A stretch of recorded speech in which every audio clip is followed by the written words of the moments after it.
let's just get right into this. This was one Tesla we talked about shorting here. Now, mind you,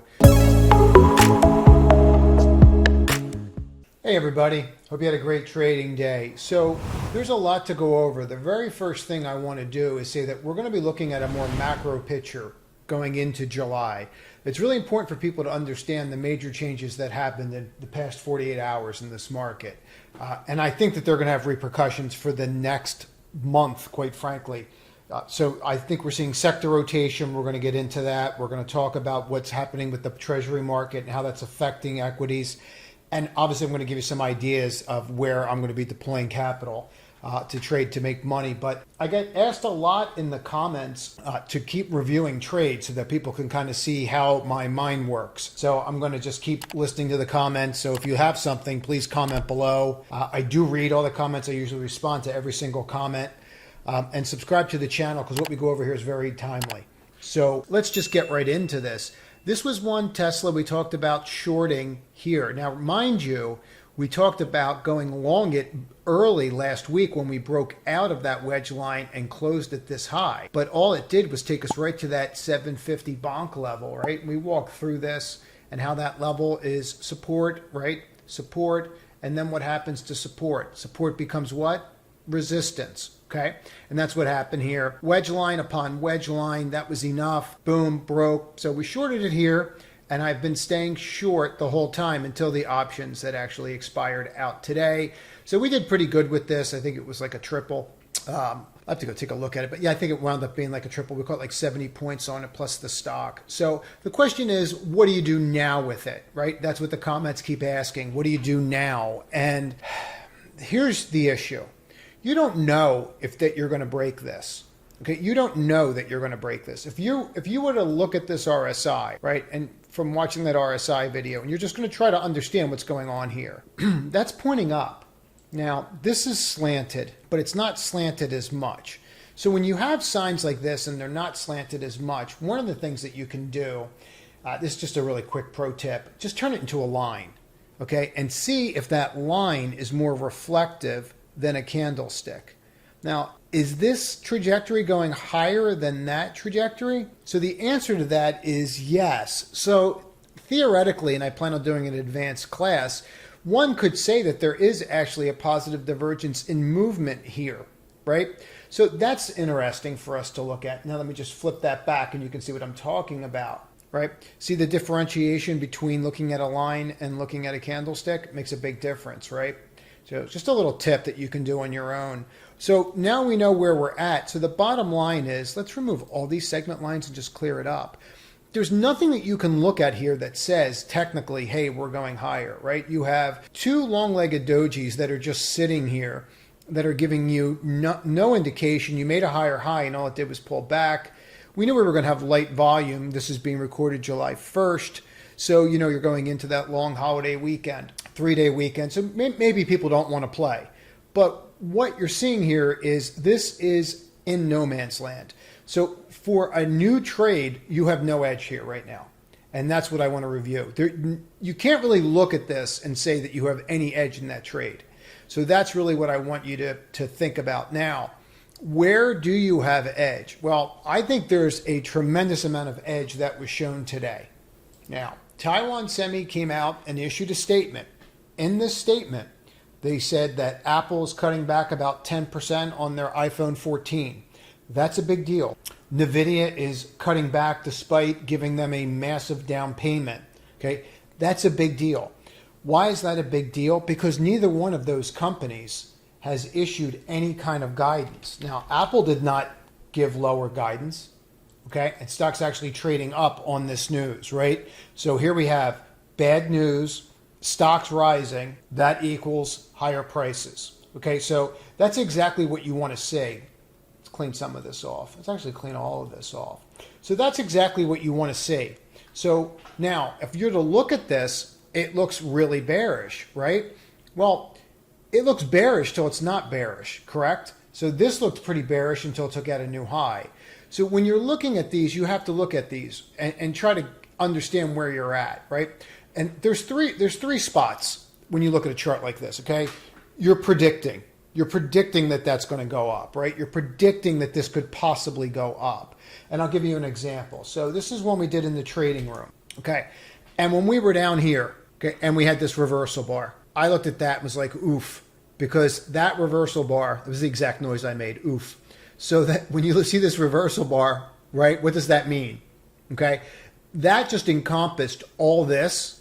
So that's the bond market. It's a 20-year bond market. I'm like, we just encompassed all that. We just got rid of a week in a day after gapping down. That's really powerful. So we went long this. Now, if you were to look at this chart from over, there's nothing here that would have been redeeming about saying, you know what, that's the bottom. Because you could have said this, I could have said, oof, here, right? It's not the same pattern, but you see where I'm going with it, right? So you don't know that's the bottom, but you're predicting that it might be. So you're taking a shot. You're looking at this. There was some other things here that I noticed, like on TLT. So like, everyone can see that that's down here, and then from there, everybody can see this, right? So we know that we have a positive divergence on the RSI. RSI is a leading indicator, so that we know that there's something there. Let's get rid of these. So now that we know that, and that we know what we have, we can put this plan in motion and say that's predictive. All right, so now looking at that, we're past predictive, right? But before we get to the next one, let's look at this. So we're looking at this coming in down here and going, this is still being somewhat predictive, right? We're kind of guessing that maybe this could turn around because high prices, here's this doji, maybe we could go higher. Well, now you flip to another level where you have a pattern like this and it starts getting somewhat constructive, right? So that's the second way that you're going to look at these charts. So you're going to go from predictive to constructive. Now, nothing's pretty, never is, even though it's always pretty in the books, but that's a W. So if we can make that and close over that 50-day, I'm not surprised that we hit that 50-day and didn't close over it, right? Also, you might want to be looking at TLT. I know we're in earlier from the newsletter. If you don't get the newsletter, there is a free version of it in the description below, and it's been completely revamped to come out on Mondays with things that you must know for the week. And then Fridays, there's also a review. And then Wednesday, it lists basically what I'm doing. And it's free, and there's a link in the description. Anyway, so you can see what's going on here, right? Bonk, bonk, bonk, bonk, and then we take off. So that's constructive. We can see that, but that's not confirmation. Well, what would confirmation be?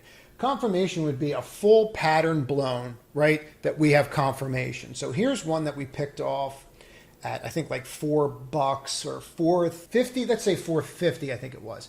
So this is one same exact pattern, right? I have this positive divergence. I cut down here. I pop over. Right? See this little line right here? We pop over that, watch it, no confirmation, comes back down, double test that, right? So now I've got these little tweezers, which is a pattern in candlesticks. I should do a video on it actually. And then what you do is you see this come up right here, pops over, and we put that trade on. So our risk was like 30 cents. Now, if you look over, there's nothing redeeming about that, right? So you watch this, you watch it come up, you start saying, well, that's getting constructive, okay? But the moment that you close over this, now let's get rid of these lines and you'll see what I'm talking about. And this is really important because when you're coming out of a bear market, you need to change what you're looking for, or you're going to just be waiting for and buying things at the highs. And the stocks that you're buying at the highs right now, despite what people are going to tell you, are not what you want to own. Because what's at the highs right now is seeing money come into it because of the placement of where the indexes are. I hope that makes sense. Right? I'll say it again. So those stocks are at highs right now because of the placement of where the indexes are. So in other words, people are buying Colgate right now because NVIDIA is not working. You're not going to own a toothpaste company if you can make a double on NVIDIA. I mean, that's just, right? It's not rocket science. Anyway, see this level? So now I have confirmation. So you have predictive, constructive, confirmed, right? 3 stages. You can label them however you want. But what you're getting here, and why I'm going over this, is so that you can understand what to look for. Do you think it's important that you closed over this? Do you think it's important that this had a decision to make and it did it, right? Maybe you want to look at LABU. Maybe you should be looking at sectors that are above the 50-day. Who buys above the 50-day, right? Institutions. So you're telling me all this nonsense that went on at XBI, right? XBI didn't come down, didn't break. No, it doesn't even look like XBI had a bad week, right? If you look at it. And again, if you were following from the newsletter, we've been in this since the 60s. So what does that mean? That means that we should be looking at biotech, okay? We should be looking at biotech. We should be looking at Apple, if Apple's going to hang in here after we know that they're coming in down 10%, because that means that Apple, okay, this may be factored into Apple. And maybe, just maybe, this W that's shaping up here is going to be a real W, right? Now, maybe. We don't know yet. Maybe, right? So maybe it will. But what we do know is that NVIDIA, this is not priced into NVIDIA, okay? And we can see that by NVIDIA's action today in cutting down. So again, if you were following along for the week, this is one that we had, and we put on right here, and then we, I'm still in it. I have like July 15th puts, and we shorted stock, and I'm just using a lower high or a higher high right now to close it out, and I don't see that. But what I'm getting at here is that you're in a position where this is pretty clear. So in other words, we had Taiwan semi news, right? Let's go through this again so you follow me. And I know this video is a little different, but if you can listen to this video and rewind it a couple times, there's some real nuggets in here that can really shape your trading. So see this? Okay, so we know Taiwan Semi had bad news. What did Taiwan Semi do? It went down. What did NVIDIA do? It went down. What did Apple do on news that iPhone sales or iPhones might be cut 10%? Something to think about. What would it be another name that you could short? Okay, so this is one that some of the people were shorting in the trading group today. Undercut that level. This was actually a beautiful short up here. I did not do the short. I have no short position in this. I had a lot of exposure in short semis this week, so I just didn't add to it. But you see where you're at right here? And then look at this. You can easily get to 36 and get to the first fib level. But the way that foundries trade, foundries are where you make chips, right? They're the chip manufacturers, right? The way foundries trade is they trade on capacity utilization. So a company like this is trading at usually 100% utility. So if you're not trading at that level and it says that you're going to back off, and if Taiwan Semi, the world's largest, is going to back off, well, guess what other one's going to back off? This is going to back off. UMC is going to back off, right? So, which is another one. So these are all going to back off. It's just a smaller one, but that's what you have to look at. So that would be the focal point. Take out of it what's going on. What happened with Micron yesterday when they missed earnings? Okay, so Micron missed earnings, forming a little hammer. Whether or not that hammer's there or not, we know mobile sales year over year were down 2%. So just so we're clear about Apple, we have mobile sales down, okay? Year over year. I can't remember last time mobile sales were down for Micron Technologies. I can't even tell you the time that was, but it's down now 2%.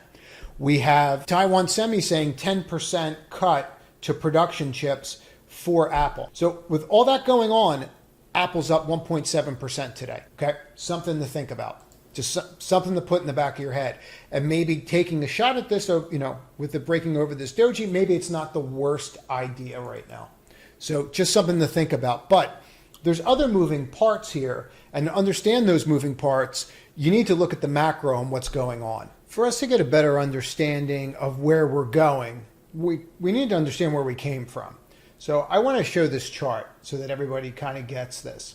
Now, the orange line is the S&P. The red line is the 10-year Treasury. Okay, so this is what you're going to earn for 10 years, risk-free, according to the U.S. government. And you could see why that return would be less than what you would earn on the S&P. And this is over 22 years. We'll cut it back to just 20 right there. So you can see clearly how the S&P is outperforming. Now on this daily chart, we can see very clearly how we flipped right here in the beginning of January. And were there any signs that might be coming? The answer is yes, there were signs. Now remember, this is the yield, so that means that people are selling bonds.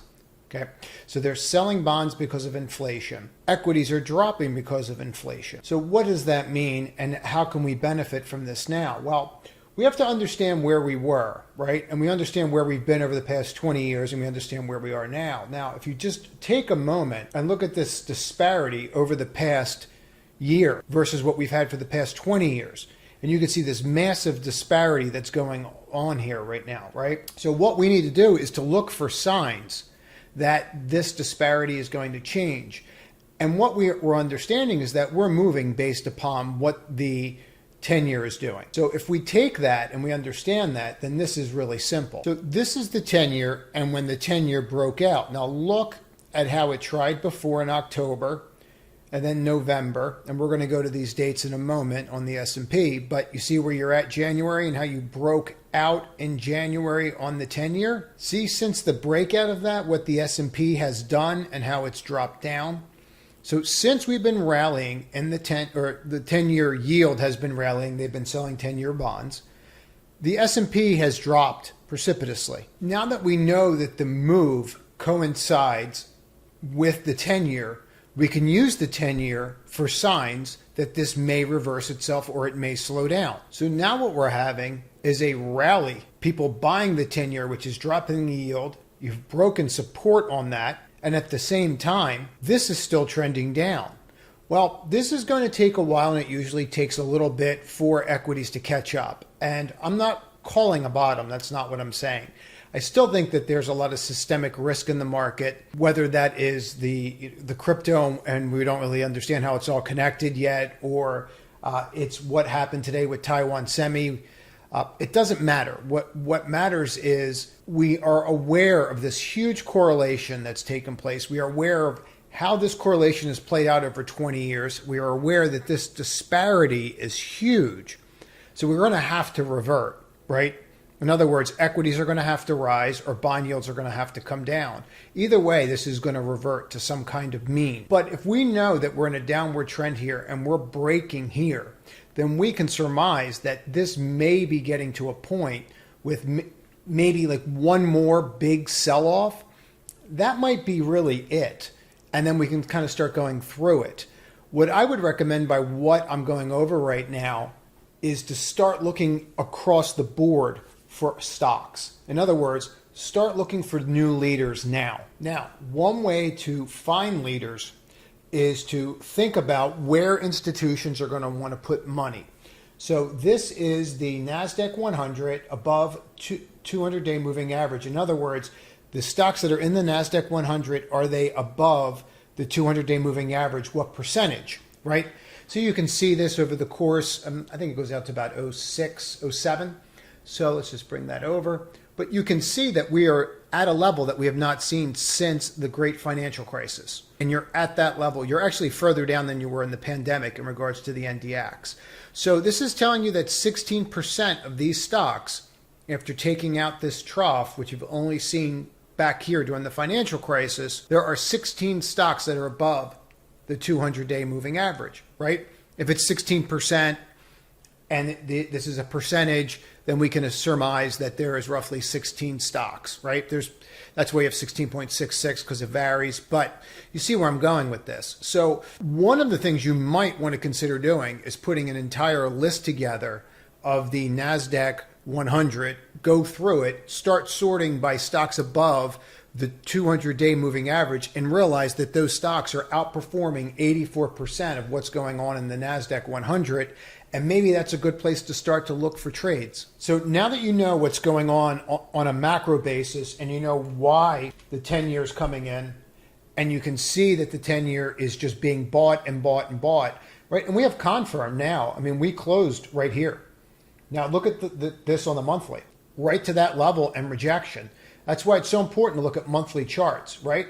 And already, what did we do? The first day of the month, we've already made a lower high, right? Or a lower low, I'm sorry, right there. So we've already established an outside bar on this long, nasty wick. Wicks are what? Price rejection, meaning I'm not selling my bonds here anymore because J-Pal's got us kind of in a little bit of a bind. And we look like we're heading into a recession if you look at some of these numbers. So, and I know this is a long video, but there's a lot going on. And if you can keep this video and go back and forth through it, during this month, you're going to see a lot of things that are going to be very interesting. We've covered bonds, but I think you have to look at the Treasury market and think of who's going to be affected the most and first by rates, right? So the first people that are affected by rates are going to be lenders, okay? So you can go through the lenders and say, did the lenders respond at all? They kind of did, but what are these lenders lending on? And why are the rates important? The rates are important because people want to buy a house, right? So if you take a look at today, look at the stock moves. Look at what's trying to get above the 50-day. Toll Brothers is trying to get above the 50-day, right? PHM, okay, right on the 50-day. You might want to watch these undercuts because they were going to zero because inflation was going to be around forever, and then go from there. I'll give you a really quick tip on these. If you want to find the right home builder to buy, any home builder that's trading around book value is usually a very solid place to buy it going out for the next 6 to 12 months. And then when they get to 2 times book, it gets a little expensive, and that's where you sell them. The other thing that you could start looking at, and I've been short this, and with what we're seeing in the bond market, I can't be shorted anymore. I'm looking at this and saying that this could break out or at least get up to that 33, 34 level on nail before it goes anywhere. DRV was an ETF I was looking at buying, but with rates coming in, this is going to come all the way down. There was a decent trade here from 48.20 this week to 52, but with rates plummeting, you need to be really aware of this. So again, just to reiterate, there are cracks out there right now that are clearly showing that we're going to have issues and that we're going into a more of deflation than inflation, despite the numbers that came out, right? And you're seeing this in pricing. Don't look at what they say, look at the action. What do I mean by that? Okay, here's wheat, right? Wheat's completely imploding. I've been short it since here. It's completely imploding. You're probably going to come down to this level at a minimum, right? This is a commodity. So the commodity names are imploding. Well, commodity names don't implode in an inflationary environment, right? So I'll say it again. Commodity names don't implode in an inflationary environment. So they're imploding. So what does that tell you? That tells you that the people that are trading commodities, which are some of the largest institutions in the world, and some of the largest commercial organizations in the world, don't think inflation is here to stay. That's what this is telling you with the bond market move. So if you know that, and you know that the housing sector is going to benefit from the most, maybe look at the housing sector instead of trying to catch Meta, right? Who's laying off employees, right? Look at where the puck's going, not where the puck is. So that's it. I know tonight's video is a little different than it usually is, but this is a really interesting, pivotal time, because while we're setting up for a possible move down technically, a lot of these things look like they could start turning if the bond market continues. So keep that in mind. For those interested in watching the video this weekend, the trading room's open for this weekend, and then we'll be closing it for an indeterminate period of time. Link in the top right here to take a look at it. And remember, the free newsletters in the description below. Sign up for that. Please like the video. It helps. And I do read all your comments. So that's it. That's all I have. Everybody, trade to win.